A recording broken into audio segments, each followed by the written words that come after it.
공영방송사의 민낯이 드러났습니다. 한 젊은 기상캐스터의 안타까운 선택으로 막이 오른 이번 사건은 우리 사회에 큰 충격을 주고 있는데요. MBC 기상캐스터였던 오요 안나 씨의 사망 소식이 전해진 후 이면에 숨겨진 진실이 하나둘 드러나면서 공영방송사의 부끄러운 민낯이 만천하에 드러나게 됐습니다. 특히 이번 사건의 심각성은 단순한 직장 내 괴롭힘을 넘어서는데요. 피해자의 유서가 공개됐음에도 이를 부인하려 했던 방송사의 대응은 많은 시청자의 공분을 사고 있습니다. 처음 사건이 알려졌을 때만 해도 방송사 측은 이를 자살을 흔들기 위한 의도적인 움직임으로 치부했습니다. 하지만 진실은 오래 감춰질 수 없었죠.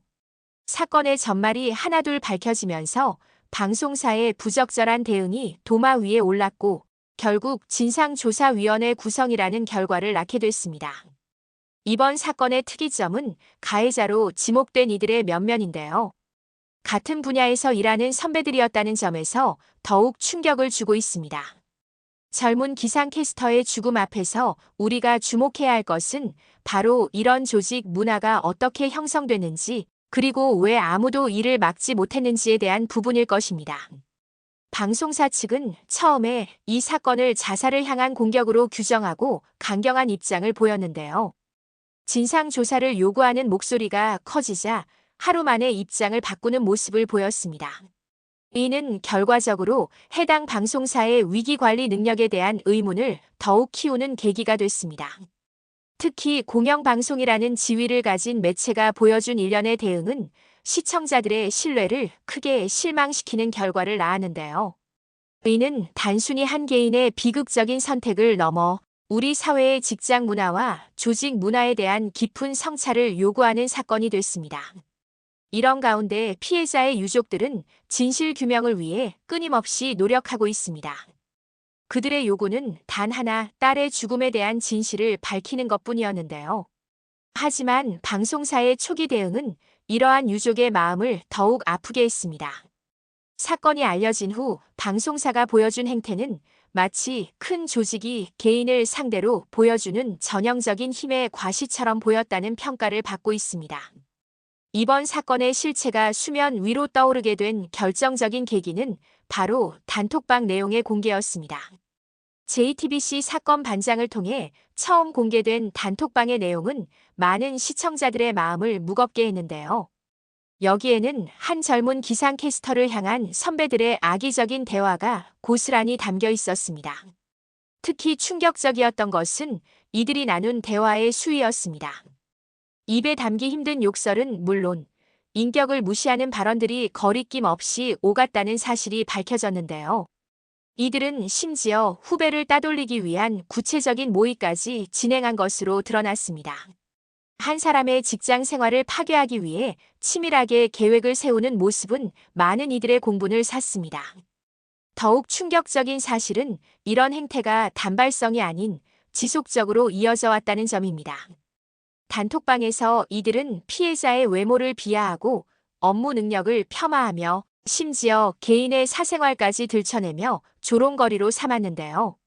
한 인격체를 이렇게까지 무시하고 짓밟을 수 있다는 사실에 많은 시청자들이 경악을 금치 못했습니다. 유튜브 채널을 통해 추가로 공개된 단톡방의 내용은 더욱 충격적이었습니다. 처음에는 2명의 가해자만이 지목됐지만 시간이 지날수록 가해자의 범위가 넓어졌고 결국에는 선배 기상캐스터 대부분이 이 같은 괴롭힘에 가담했다는 사실이 밝혀졌기 때문입니다. 특히 눈길을 끄는 것은 이들의 이중적인 태도였는데요. 피해자 앞에서는 친절한 선배인 척 행동하면서 뒤에서는 악의적인 뒷담화를 일삼았다는 사실이 밝혀져 더욱 큰 충격을 주었습니다.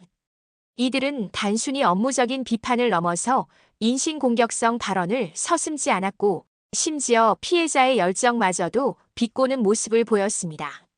운동을 열심히 하는 모습을 두고 자기 일이나 똑바로 하라며 비아냥거리는 등 모든 것을 부정적으로 해석하고 폄하하는 데 집중했던 것으로 드러났습니다. 이처럼 한 사람의 직장 생활 전반을 무너뜨리려 했던 이들의 행태는 우리 사회에 만연한 직장 내 괴롭힘의 민낯을 적나라하게 보여주었습니다. 사건이 알려진 후 유족들의 심정은 참담했습니다. 이들이 공개한 추가 증언은 이번 사건의 실체를 더욱 명확하게 보여주었는데요.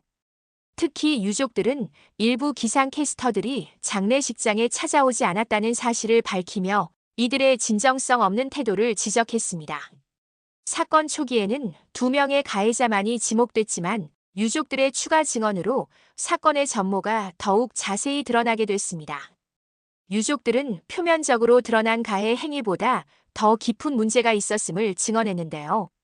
일부 선배들은 앞에서 직접적인 가해를 했고 또 다른 선배들은 뒤에서 은밀하게 이간질을 했다는 충격적인 사실이 밝혀졌습니다. 이런 이중적인 괴롭힘 속에서 피해자는 극심한 고통을 겪었을 것으로 보입니다.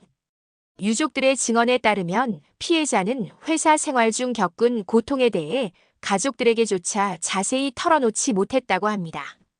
직장 내 위계관계 속에서 혼자 고민하다 결국 극단적인 선택을 하게 된 것인데요. 이는 우리 사회의 왜곡된 조직 문화를 여실히 보여주는 사례가 됐습니다. 특히 유족들은 프리랜서라는 피해자의 신분을 악용해 더욱 자유롭게 괴롭힘을 자행했다는 점을 지적했습니다. 정규직 선배들이 프리랜서 후배를 상대로 조직적인 따돌림을 자행했다는 사실은 많은 이들의 공분을 샀는데요.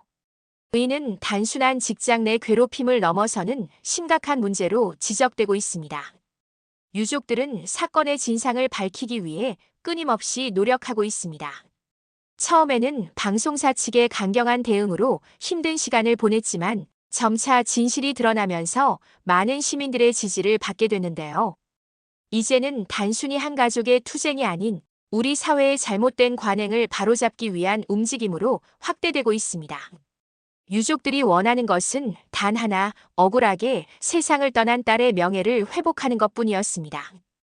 이번 사건의 가해자로 지목된 이들의 과거 행적도 도마 위에 올랐습니다.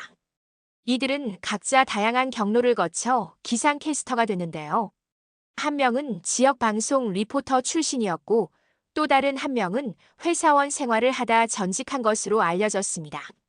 하지만 이들의 입사 과정에서도 의문점이 제기되고 있습니다. 같은 시기 합격했다가 하루 만에 계약이 취소된 한 지원자의 사연이 공개되면서 이들의 채용 과정 전반에 대한 의혹이 제기됐기 때문입니다. 당시 함께 합격했던 정혜수 씨는 사전 교육까지 모두 마쳤음에도 갑작스럽게 계약이 취소됐다고 증언했는데요. 지금에 와서 보니 오히려 그것이 다행이었다는 평가가 나오고 있습니다. 만약 그때 계약이 성사됐다면 이번 사건의 가해자들과 함께 일하게 됐을 테니까요. 특히 일부 가해자들은 노조라는 지위를 이용해 피해자를 압박했다는 의혹까지 제기됐습니다.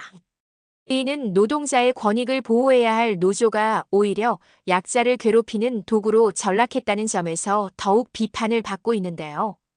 이런 가운데 가해자들의 개인적인 인맥과 활동 범위도 도마 위에 올랐습니다.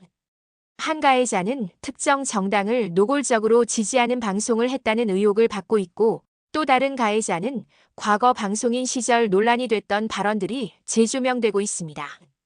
이들의 일거수일투족이 대중의 관심을 받게 되면서 가해자들의 지인들까지 곤혹스러운 상황에 처하게 되는데요. 일부 가해자의 배우자나 연인 관계에 있는 사람들의 소셜미디어까지 비난 댓글로 도배되는 상황이 벌어졌습니다. 심지어 결혼을 앞둔 한 가해자의 예비 배우자에게까지 결혼을 재고하라는 댓글이 달리고 있는 실정입니다. 이처럼 가해자들의 과거 행적이 하나둘 밝혀지면서 이들의 인성과 됨됨이에 대한 의문이 제기되고 있습니다. 이번 사건으로 인해 MBC의 조직 문화가 도마 위에 올랐습니다.